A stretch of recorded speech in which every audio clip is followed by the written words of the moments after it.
నిరుద్యోగులు అంటే 5 అక్షరాలే. ఆ 5 అక్షరాలే ఇట్లా బిగిస్తే పిడికిలైతది. ఆ పిడికిలి ప్రభుత్వాలనే మార్చేస్తది. ప్రభుత్వాలను కూలగొడతది. గుర్తుపెట్టుకోవాలి. ఎన్నికలకు ముందేమో నిరుద్యోగులు గావాలి, విద్యార్థులు గావాలి. ఎన్నికలు అయిపోయిన తర్వాత వదిలేయాలి. ఇది ప్రతి రాజకీయ పార్టీ తీరు. మన విద్యార్థులు, నిరుద్యోగులు కూడా తెలుసుకోవాలి. పాలకులు మనతో ఏ విధంగా ఉంటుర్రు, మనం వాళ్ళ అవసరాలకి ఏ విధంగా ఉపయోగపడుతున్నాం అనేది ఖచ్చితంగా తెలుసుకోవాలి. తెలంగాణ దేనికోసం వచ్చింది? నీళ్లు, నిధులు, నియామకాల కోసమే కదా. నీళ్ళు అంటే పక్కన పెట్టుండి తర్వాత మాట్లాడుకుందాం. నిధులు, నియామకాల గురించి మాట్లాడుకుందాం. నిధులు ఎటువైనాయి? నియామకాలు ఎవరికి వచ్చినాయి? నియామకాలు నిరుద్యోగులకు వచ్చినాయా, రాజకీయ నాయకులకు వచ్చినాయా అనేది ఆలోచన చేయండి. రాజకీయ నిరుద్యోగం అయితే పోయింది. 10 ఏళ్ళు బీఆర్ఎస్ ప్రభుత్వం వచ్చిందంటే కారణం నిరుద్యోగులు. ఇప్పుడు కాంగ్రెస్ ప్రభుత్వం వచ్చింది అంటే కారణం నిరుద్యోగులు. ఎన్నికలకు ముందు 2 లక్షల ఉద్యోగాలు అంటారు, ఎన్నికలు అయిపోయిన తర్వాత ఉద్యోగాలు ఏడ ఉన్నాయి అంటారు. ఇదెక్కడి పద్ధతి అని అడుగుతున్నాం నిరుద్యోగుల తరపున. తెలంగాణ ఎందుకోసం వచ్చింది? ఎవని వల్ల వచ్చింది? ఎంతమంది నిరుద్యోగులు రోడ్ల మీద కూర్చుంటూ వచ్చింది? ఎంతమంది విద్యార్థులు కొట్లాడితే వచ్చింది? ఎంతమంది విద్యార్థులు ప్రాణ త్యాగం చేస్తే వచ్చింది? అట్లాంటి నిరుద్యోగుల త్యాగాల మీద, అట్లాంటి నిరుద్యోగుల పోరాటం మీద వచ్చిన తెలంగాణలో నియామకాలు ఏవి అని అడిగితే తప్పైపోతుంది. నియామకాలు అడిగితే తప్ప. నియామకాలు లేని తెలంగాణ ఎందుకు? తెలంగాణ రాకముందుకు రోడ్లెక్కి కొట్లాడాలి, తెలంగాణ వచ్చినాక కూడా రోడ్లెక్కి కొట్లాడాలి. విద్యార్థుల తల్లిదండ్రులు ముఖ్యంగా ఆలోచన చేయండి. తెలంగాణ కోసం కొట్లాడిన వాళ్ళు ఎంతమంది నిరుద్యోగులు మిగిలిపోయారు, ఎంతమంది జీవితాలు ఆగమైపోయినాయి. ఇప్పుడు ఉద్యోగాల కోసం కూడా తెలంగాణ వచ్చిన తర్వాత వీళ్ళ అధికారంలోకి రావడానికి విద్యార్థుల దగ్గరికి వచ్చి మాకు ఓటేయండి, మీకు ఉద్యోగాలు ఇస్తామంటారు. ఓటేసి గద్దెనెక్కిన తర్వాత మీరు ఎవర్రా అని చెప్పి విద్యార్థులని అంటారు. అడిగితే తప్పైపోతుంది. ఉద్యోగాలు ఎవ్వి అంటే లాంటి దెబ్బలు పడతాయి.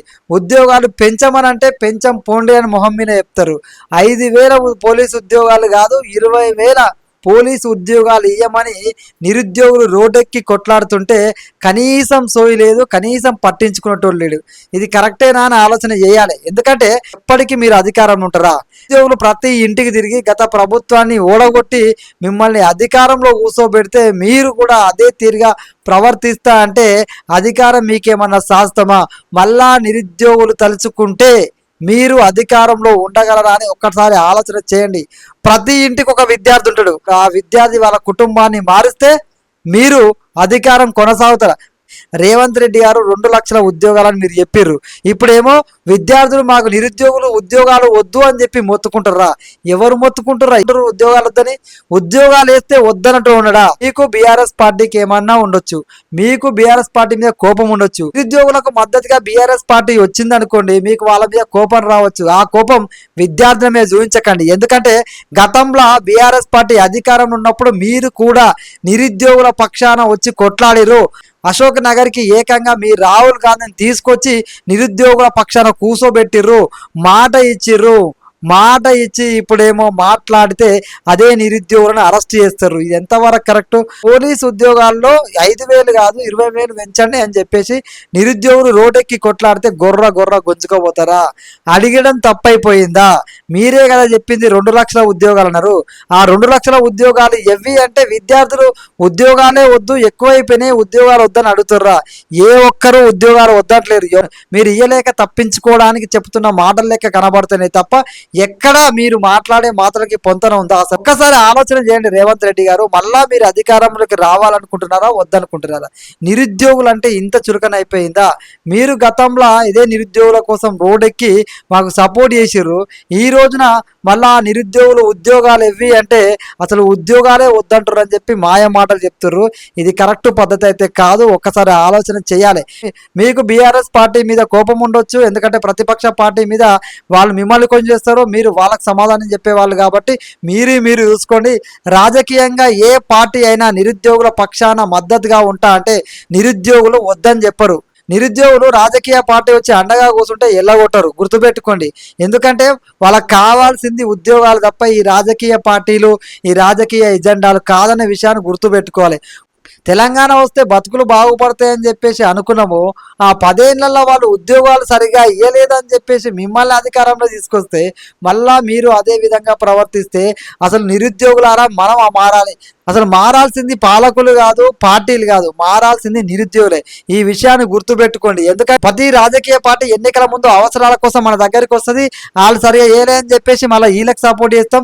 వీళ్ళు గెలిచిన తర్వాత వీళ్ళు అదే పని చేస్తారు. మళ్ళీ ఇలా ఉంటారా అని చెప్పేసి వాళ్ళు మళ్ళీ మద్దతు అడిగితే వాళ్ళకి సపోర్ట్ చేస్తాం. వాళ్ళు అధికారంలోకి వస్తారు. ఈ అధికారం మార్పిడి జరుగుతుంది.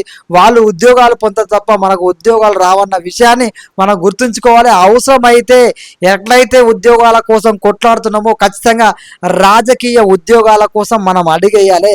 రాజకీయంగా మనం అడిగేస్తే ఎందుకు మన ఉద్యోగాలు మనకు రావు? మన ఉద్యోగాలు మనమే ఇచ్చుకుందాం. వాళ్ళని అడిగేది మన ఉద్యోగాలు మనకెందుకు రావు? మనం అడిగేస్తేనే మన నిరుద్యోగుల బాధ మనం అడిగేస్తే మనకు తెలుస్తుంది. మనం అడిగేస్తేనే నిరుద్యోగుల బాధ అనేది తీరుతుంది. ఎందుకంటే ఆ నిరుద్యోగుల బాధ ఒక నిరుద్యోగే తెలుస్తుంది, ఒక విద్యార్థికే తెలుస్తుంది. కాబట్టి నిరుద్యోగులారా మనం కొట్లాడే కాడికి కొట్లాడాలి. ఇక నుంచి ఏ పార్టీలను నమ్మొద్దు.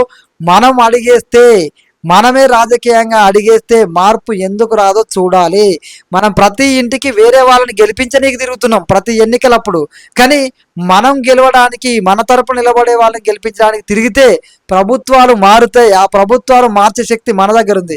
ఆ ప్రభుత్వంలో భాగస్వామ్యం మనం ఎందుకు కావద్దు? మనం ఎందుకు రాజకీయంగా అడిగేదని ఆలోచన చేయాలి. అదేవిధంగా నీళ్లు నిధులు నియామకాల మీద తెలంగాణలో మళ్ళీ అదే పరిస్థితి. మళ్ళీ రోడ్లెక్కి మాకు నియామకాలు ఇవ్వండి, మాకు ఉద్యోగాలు ఇవ్వండి అని కొట్లాడే స్టేజ్కి పోయినామంటే ఇంకా తెలంగాణ వచ్చిన తర్వాత అమరవీరుల ఆశయాలు ఏడ నెరవేరినాయి, నిరుద్యోగుల స్వప్నాలు ఏడదీరినాయి అనేది ప్రతి ఒక్కరూ ఆలోచన చేయాలి.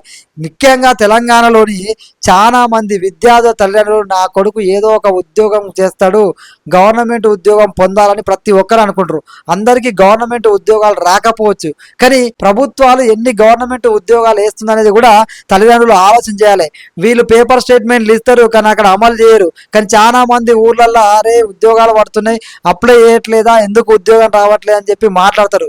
అసలు ప్రభుత్వాలు ఎన్ని ఉద్యోగాలు వేస్తున్నాయి, ఎన్ని మాటలు చెప్తున్నాయి, ఎన్ని భర్తీ చేస్తున్నాయి అనేది కూడా తల్లిదండ్రులు తెలుసుకోవాలి. దయచేసి విద్యార్థిని తప్పుపట్టడం కాదు, అసలు ప్రభుత్వాలు ఎన్ని వేస్తున్నాయి అని చెప్పేసి ఆలోచన చేయండి. ఆ ప్రభుత్వాలకి మీ ఓటు అనే ఆయుధంతో సమాధానం చెప్పండి. అప్పుడు విద్యార్థుల దగ్గరికి కాదు, విద్యార్థుల తల్లిదండ్రుల దగ్గర కూడా పరిగెత్తుకుంటూ వస్తారు రాజకీయ పార్టీలు, రాజకీయ నాయకులు. మనం చేయాల్సిన పని ఒకటే, ఎవరు ఏ ప్రభుత్వం మనతో ఏ విధంగా ప్రవర్తిస్తుంది, మనని ఏ ప్రభుత్వం రోడ్డు మీద నిలబెడుతుంది, రోడ్డెక్కి కొట్లాడతట్టు చేస్తుంది, ఉద్యోగాల కోసం చదువుకోవాలా, రోడ్డెక్కి ఉద్యోగాలు కావాలని కొట్లాడాలనేది మనం ఆలోచన చేయాలి. ఖచ్చితంగా నిరుద్యోగుల కొట్లాట ఏదైతే ఉందో 5,000 ఉద్యోగాలు కాదు 20,000 ఉద్యోగాలని ఏదైతే పోరాటం చేస్తారో పోలీస్ ఉద్యోగాల కోసం ప్రతి శాఖలో ఎక్కడైతే ఖాళీలు ఆ ఖాళీలను ఖచ్చితంగా భర్తీ చేయాలి. జాబ్ క్యాలెండర్ రిలీజ్ చేయాలి. ప్రతి ఒక్కరూ ఏదైతే అడుగుతున్నారో నీళ్లు నిధులు నియామకాలు అన్నామో మనకు కనీసం ఆ నిధులు నియామకాలు ఖచ్చితంగా ఇవ్వాలి. రాజకీయంగా మీకు నియామకాలు వచ్చినాయి, రాజకీయంగా మీరు ఉద్యోగాలు సంపాదించారు, నిరుద్యోగుల గతి ఏం కావాలి, నిరుద్యోగుల కోసం ఎవరు చూడాలని ఆలోచన చేయండి. రేవంత్ రెడ్డి గారు మీకైతే తెలియజేస్తున్నా, మీరు గనక నిరుద్యోగుల పక్షాన నిలబడండి.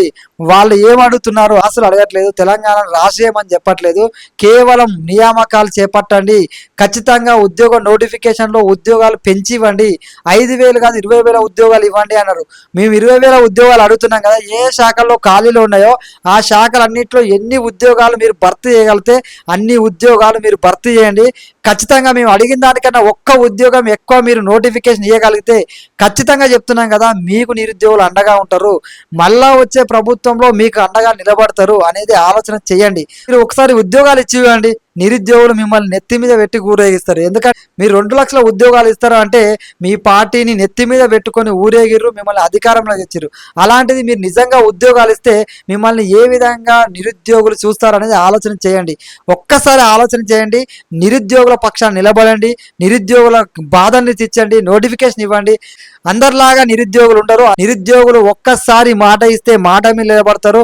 మీరు ఉద్యోగ నోటిఫికేషన్ రిలీజ్ చేస్తే ఆ కృతజ్ఞతను చూపిస్తారనే విషయాన్ని మీరు గుర్తుంచుకోవాలి. మీకు తెలియజేస్తున్న ఖచ్చితంగా ఉద్యోగ నోటిఫికేషన్లు ఇవ్వండి. విద్యార్థులను రోడ్ల మీద కూర్చోబెట్టకండి, విద్యార్థులను లాఠీ దెబ్బలు కొట్టించకండి, విద్యార్థుల జీవితాలని ఆగం చేయకండి అని చెప్పేసి మనస్ఫూర్తిగా కోరుకుంటున్నా, తెలియజేస్తున్నా. మీ ఉద్యోగ నోటిఫికేషన్లు ఇవ్వాలని చెప్పి మీ దృష్టికి ఈ విషయాన్ని తీసుకొస్తున్నా. మీ అభిప్రాయాన్ని కామెంట్లో తెలియజేయండి. జై హింద్, జై భారత్.